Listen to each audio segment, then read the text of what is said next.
Here's how you can view posts you've liked on Instagram. If you've been scrolling through Instagram, liked a post, and now want to go back and find it, or see a list of all your liked posts, so I'll show you exactly how. Before we begin, don't forget to hit the subscribe button below, it really helps out. Thanks so much. First, open the Instagram app. For example, I'll like this post here by tapping on the heart icon. To find this post and others I've liked, start by tapping on the profile icon at the bottom right corner. Next, tap the 3 horizontal lines in the top right corner of your profile. From the menu that appears, select your activity. Inside this section, you'll find an option labeled Likes. Tap on that. This will bring up all the content you've liked, including both posts and reels. If you want to narrow it down to only posts, you can use the filter option.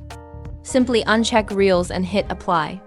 Additionally, you can filter by specific creators or even set a date range to find content from certain time periods. You can also sort to see the very first post you ever liked on Instagram.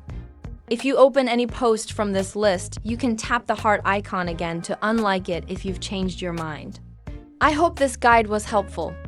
If it was, please hit the like button and leave a comment below if you have any questions. Thanks for watching.